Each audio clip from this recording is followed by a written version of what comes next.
మనందరికీ తెలుసు భారతీయ సంస్కృతిలో ఈ యొక్క గాలి, నీరు, అగ్ని, భూమి, మరి ఆకాశం ఇవన్నీ కూడా పంచభూతాలుగా చూస్తూ ఉంటాం. అందులో నీరు అనేది అత్యంత అవసరం, పవిత్రమైనటువంటిది. అందుకనే ఈ రోజు భారతదేశంలో గంగా నది తర్వాత గోదావరికి అంత ప్రాధాన్యత ఉంది. అందుకే దీన్ని దక్షిణ గంగా అని కూడా మనం గోదావరిని పిలుస్తూ ఉంటాం. ఏదైతే ఈ యొక్క గోదావరికి 12 ఏళ్ల తర్వాత వచ్చేటువంటి 12 రోజులు జరిగేటువంటి పుష్కరాలు ఏవైతే ఉన్నాయో ఇవి చాలా పవిత్రమైనటువంటిగా, ఎందుకంటే గౌరవ సభ్యులు ఏదైతే మరి ఈ రోజు మాట్లాడడం జరిగిందో, మరి ఆ 12 రోజుల పుష్కరాల్లో మనం స్నానం ఆచరిస్తే మరి 12 సంవత్సరాల పాటు 12 పుణ్య నదుల్లో స్నానం చేసినటువంటి పవిత్రత, పుణ్యం వస్తుందని ఏదైతే పురాణాలు చెప్తూ ఉన్నాయో దానిలో భాగంగా ఇంత పవిత్రంగా మరి పుష్కరాలను మనం ఆర్గనైజ్ చేస్తున్నాం. ఈ రోజనే కాదు, గతంలో కూడా మరి ముఖ్యమంత్రి చంద్రబాబు నాయుడు గారు ఆ రోజు 2003లో గాని 2015లో కూడా మరి చంద్రబాబు నాయుడు గారి సారథ్యంలో పెద్ద ఎత్తున ఆ రోజు గోదావరి పుష్కరాలని మనం నిర్వహించుకోవడం జరిగింది. అదేవిధంగా రేపు 2027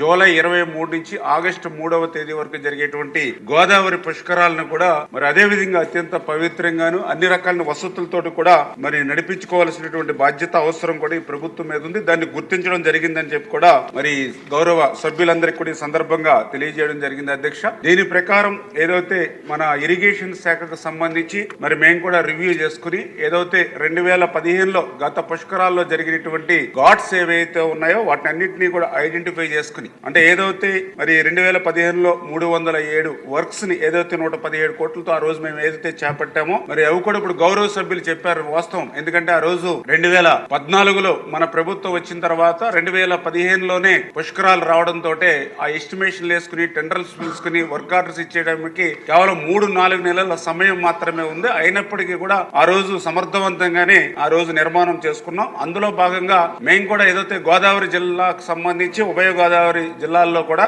ఈ గోదావరి ఈస్ట్ గోదావరికి సంబంధించి 145 ఘాట్స్ ని గుర్తించడం జరిగింది. దగ్గర 3625 మీటర్ల పొడవున. అదేవిధంగా వెస్ట్ గోదావరికి సంబంధించి 98 ఘాట్స్ ని గుర్తించడం జరిగింది. 2452 మీటర్ల పొడవైనటువంటివి. మరి వీటికి సంబంధించినటువంటి ఏదైతే ఎస్టిమేషన్స్ గానీ ఇవి గానీ ఏవైతే ఉన్నాయో వాటిని అన్నింటినీ కూడా మరి సంబంధితమైనటువంటి శాఖల ద్వారా ఏంటంటే ఆ ఇరిగేషన్ ఘాట్స్ నిర్మాణం వరకు ఇరిగేషన్ శాఖ బాధ్యత వహిస్తుంది. అదేవిధంగా దాని నిర్వహణ గాని లేదా ఇతరత్ర ప్రతిపాదనలు చూస్తే సంబంధిత పంచాయతీరాజ్ శాఖ నుంచి గాని సంబంధిత మున్సిపల్ శాఖ ద్వారా నుంచి గాని తీసుకోవడం జరుగుతుంది. అదేవిధంగా రెండవది ఏదైతే ఇరిగేషన్ సంబంధించి మేము ఏదైతే గోదావరి ఇన్ఫ్లో ఎంత వస్తుంది, అదేవిధంగా అవుట్ఫ్లో ఇవన్నీ కూడా వాటర్ మేనేజ్మెంట్ కూడా మా బాధ్యత. అవి రెండింటి మీద కూడా ప్రధానంగా ఇరిగేషన్ శాఖ వరకు కూడా మేము దృష్టి పెట్టడం జరిగిందని చెప్పి తెలియజేసుకుంటూ, ఈ వీడియో నచ్చితే లైక్ చేయండి. అలాగే మా ఛానల్ ని ఫస్ట్ టైం కనుక చూస్తున్నట్టయితే ఇప్పుడే సబ్స్క్రైబ్ చేసుకుని పక్కనే ఉన్న గంట సింబల్ ని యాక్టివేట్ చేసుకోండి. అప్పుడే మేము పెట్టే ప్రతి వీడియో